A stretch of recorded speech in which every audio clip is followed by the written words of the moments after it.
Hello दोस्तों। तो आप सभी का मेरे यूट्यूब चैनल आयुर्ज्ञान वेद में बहुत बहुत स्वागत है। आशा करता हूँ कि आप सभी लोग स्वस्थ होंगे।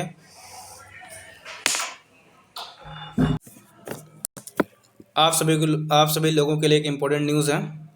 आपके जितने भी सब्जेक्ट हैं, चाहे वो फर्स्ट फर्स्ट प्रूफ के हों, चाहे सेकंड प्रूफ के हों, चाहे थर्ड प्रूफ के हों, आप सभी सब्जेक्ट लेक्चर आपको यहाँ इसी चैनल पर मिल जाएंगे और हैंड रिटन नोट्स भी प्रोवाइड करे जाएंगे।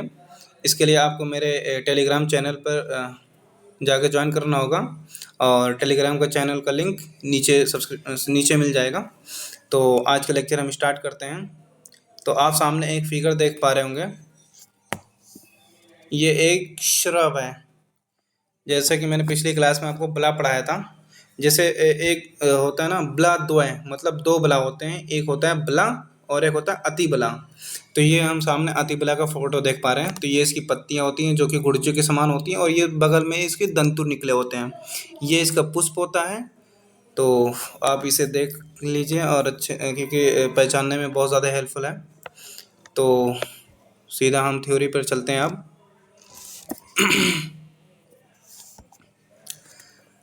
तो अति बला, आज हम अति बला के बारे में पढ़ेंगे। तो इसके जो बोटेनिकल नेम होता है वो एबुटलॉन इंडिका। फैमिली जो होती है वो मालवेसी फैमिली होती है। और इसके रीजनल की बात करें तो ये इंडियन मैलो इंग्लिश नाम है इसका और हिंदी में इसको कंगी बोलते हैं। इसकी निरुक्ति की बात करते हैं। अति बलम बलमस्था अथवा बलम अतिक्रांता बलापेक्षया परिकृष्ट बलवर्धन इति अर्था, अर्थात promote health and superior in term of strength. इसका मतलब ये होता है कि जो स्वस्थ को बढ़ावा देता है और ताकत की दृष्टि से श्रेष्ठ होता है। तब अब हम इसके निरुक्ति की बात करते हैं। तो सबसे पहले है ऋष्य प्रोक्ता, मतलब इसको ऋषियों के द्वारा बताया गया। ऋषियों ने बताया कि ये जंगलों में पाया जाता है। फिर हम पीत पुष्पा, जैसे कि मैंने बता दिया है कि जो इसके फ्लावर होते हैं येलो कलर होते हैं। तो मैंने फिगर दिखा दिया है।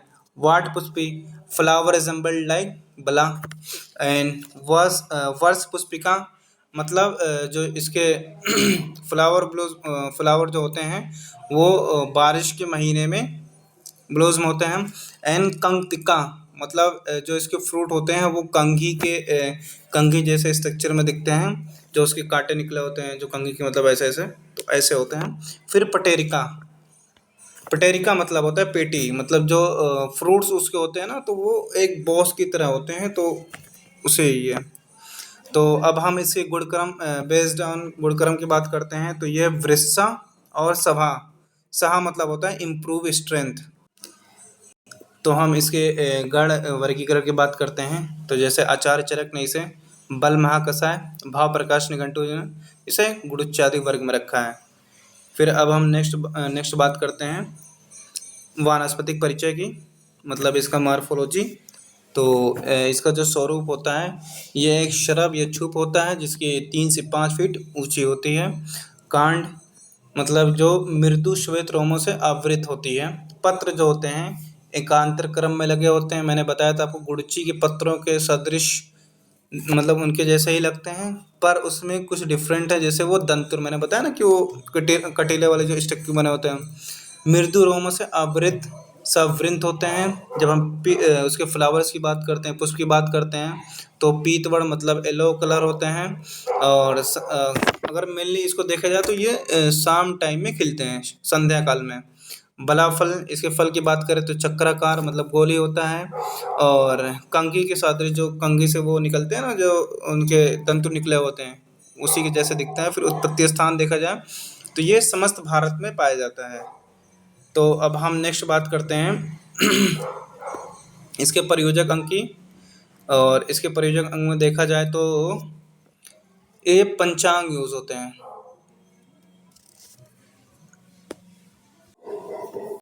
पंचांग मतलब ये होता है 5 अंग जिसमें सब कुछ आता है, जिसमें मूल मतलब ये हो गया।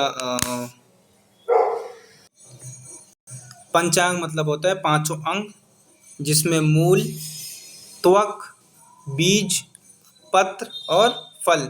अब हम इसके फाइटोकॉन्स्टिट्यूएंट की बात करें तो इसमें कौन कौन से केमिकल पाए जाते हैं, तो linoleic acid, oleic acid, stearic acid, palmitic acid and Lorik acid, और एक बहुत ज़्यादा इंपॉर्टेंट बीटा साइटोस्टेरॉल। फिर हम दोष कर्म की बात करें तो वात पित्त शामक होता है।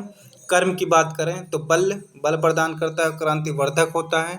ग्राही जो दीपन पाचन और साथ में स्तंभन का भी काम करता है। वृष मेधक बुद्धि को बढ़ाता है। कृमग्न कृमियों को मारता है। दाहर जो बॉडी में बर्निंग सेंसेशन होती है वो कम करता है। विषाग्नि जो टॉक्सिसिटी कम करता है। विरंगड़ जो मोटापा लाता है।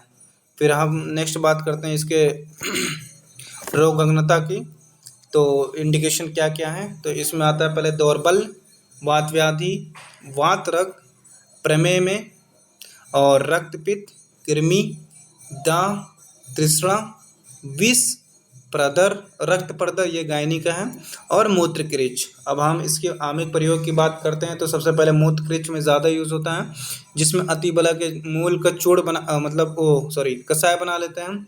फिर हम रक्त प्रदर की बात करें तो इसका जो बला और अतिबला दोनों प्लांट ले लेते हैं, तो उसका चूर्ण बना लेते हैं और उस चूर्ण में शर्करा और मधु मिला लेते हैं। अब इसकी मात्रा की बात करें तो इसका जो चूर्ण होता है वो 1 से 3 ग्राम लेते हैं। अब योग की बात करते हैं, बला तेल, मतलब इससे कौन कौन से फॉर्मुलेशन बनते हैं, जिसमें पहला है बला तेल, नारायण तेल, अतिबला क्वाथ, गोक्षुर आदि चूर्ण एंड नागार्जुन योग। तो आज का लेक्चर हमारा यहीं समाप्त होता है। आशा करता हूँ कि आप सभी लोगों को समझ में आया होगा। अगर आप लोगों को कुछ भी दिक्कत होती है, कोई भी क्यूरीज रहती है, तो आप नीचे कमेंट कर सकते हैं, और साथ साथ में मेरे टेलीग्राम चैनल को फॉलो करें और वहाँ जाके ज्वाइन हो जाएं। आपको सारे नोट्स हैंड रिटन वहीं प्रोवाइड करे जाएंगे, और मेरे इंस्टाग्राम चैनल को भी फॉलो करें, आपको वहाँ से भी बहुत कुछ सीखने को मिलेगा। तब तक फिर हम मिलते हैं नेक्स्ट वीडियो में, तब तक के लिए टेक केयर।